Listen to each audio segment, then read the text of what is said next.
Hey everyone, and welcome back. We are jumping right into a truly beautiful explainer today. We're looking at a story that completely flips the script on how we value things, and honestly, how we value the people we might leave behind. It's all about a man whose seemingly ordinary daily routine ended up transforming his entire town, just by shifting his perspective. So let's unpack the incredible lessons hidden inside his journey. Okay, let's dive into this. Imagine this for a second. What if the absolute greatest treasure in your city got thrown away by mistake? I mean, most of us operate under this almost automatic assumption, right? The second something breaks, boom, its value is totally gone, it's just trash. But the source material for today introduces us to a guy with a completely different outlook. He genuinely believed that every broken thing deserved one last look. It's a massive mindset shift, asking us to just pause before we toss things out. And it's a belief that, on one very specific morning, completely changed a town. Which brings us to Section 1, an ordinary garbage collector. To really get how this whole transformation kicked off, we've got to understand the man at the center of it. His days started early. I'm talking 4:30 a.m. early. Every single morning, while the streets were still completely dead quiet, Jacob would climb into his green garbage truck. And this wasn't some new gig for him. He had meticulously driven this exact same route for 18 years. Now, in a job like that, he was kind of invisible. People rarely noticed him, and when they did, a lot of them would just look away or hurry past without even a quick hello. But Jacob, he greeted everybody anyway. He'd toss out a warm good morning to absolutely anyone he saw. Why? Because his core philosophy was not every single job has dignity, and every single person deserves respect. Let's move to Section 2, the discarded wooden box. So this steadfast daily routine brings us to a rainy Tuesday. Jacob spots this old wooden box sitting right next to a pile of trash. It was cracked, the metal latch was all rusted over. Honestly, most people would have just tossed it into the compactor without batting an eye. But remember, Jacob always looked twice. And this brilliantly illustrates what he found when he finally pried open that lid. Because there was no money inside. No jewelry, nothing like that. Instead, he found old photographs, children's drawings, some handwritten recipes, and these faded letters carefully tied up with a blue ribbon. Just looking at this inventory, Jacob knew instantly what had happened. Someone hadn't thrown away their trash. They had accidentally thrown away an entire family's memories. Moving on to Section 3, the search and reunion. Realizing the sheer gravity of what he was holding, Jacob made a choice. Instead of just finishing his route and clocking out, he kicked off an amazing 3-step detective process. First, he took the box home and cleaned it up really carefully. Second, he searched for clues. And he didn't have much to go on, just one envelope with the first name Margaret and a photograph showing a bakery with a super faded sign. Third, he actually dedicated his own free time after work to searching. For 3 evenings straight, Jacob walked through old neighborhoods. And people told him he was crazy, right? They said he was wasting his time, saying things like, just throw it away, it's only junk. But Jacob completely ignored them, because to him, memories were absolutely never junk. Well, that persistence finally paid off. He actually found the owner. It was an elderly woman who opened her front door, and literally the second she saw that wooden box, her eyes just filled with tears. She explained that her grandson had been cleaning out the attic, and she whispered, "I thought everything was gone forever." She gently picked up a faded photograph taken by her husband the very day they opened their bakery. Then she held this letter from her father, written right before he left for military service decades ago. And as Jacob stood there watching her quietly, it hit him, this profound truth. He hadn't just returned a dusty wooden box. He had handed back the pieces of an entire lifetime.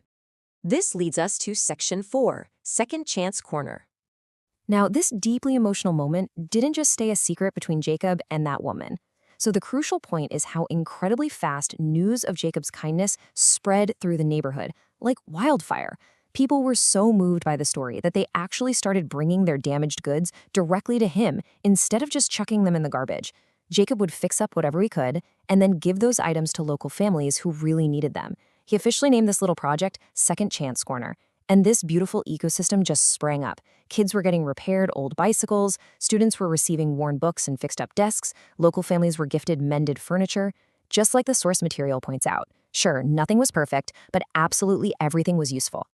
To really ground this concept, let's look at a micro story about a young boy named Noah who visited the corner one afternoon. Noah dreamed of learning to paint, but his family just couldn't afford the supplies. Well, on day 1, Jacob is digging through some donated boxes and uncovers an old wooden easel, a few crusty brushes, and some half-used paints. On day 2, he gets them all cleaned up and hands them over to Noah, telling him every great artist starts somewhere. Noah's smile was literally brighter than the sun. Fast forward years later, Noah grew up to be this massively successful city mural artist. His colorful paintings transformed buildings all over town. And the best part?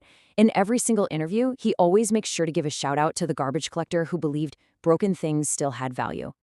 Eventually, this whole grassroots movement caught the attention of the city's leadership. One day, the mayor himself decides he has to go see Jacob's workshop.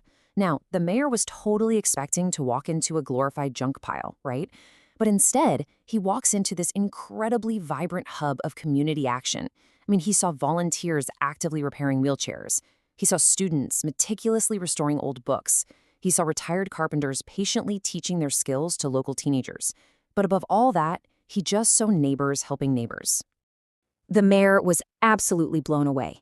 He turns to Jacob, totally astounded, and asks, "How on earth did you build all this?" Jacob just gives him a smile.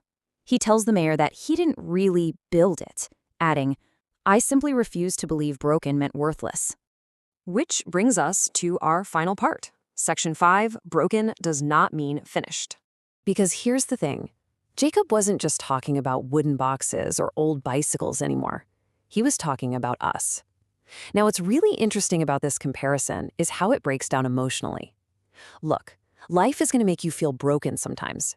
You might feel rejected, maybe forgotten, or just totally weighed down by past mistakes. But Jacob's philosophy teaches us to draw a hard line between feeling broken and actually giving up. Being broken does not mean you are finished. You are not at the end of your road. Past mistakes don't erase your inherent value. And the struggles you're going through, they absolutely do not dictate your future. And that powerful mindset, that became Jacob's permanent legacy. When he finally retired, Second Chance Corner didn't just shut down. All those volunteers he inspired stepped up and kept his vital work going. And right above the entrance to the shop, they hung up this simple wooden sign that read, "Look twice. Someone's future may be hiding inside what others throw away." The source text beautifully notes that every single person who walked under that sign ended up leaving with way more than just repaired belongings. They left with hope. Because sometimes, all you really need in life is just one person who is willing to look twice. Which brings us to our final thought for today's explainer. Who or what in your life deserves a second look?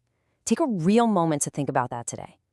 Are you tossing aside a great idea, a passion, a relationship, or even a part of yourself just because it feels a little bit broken right now?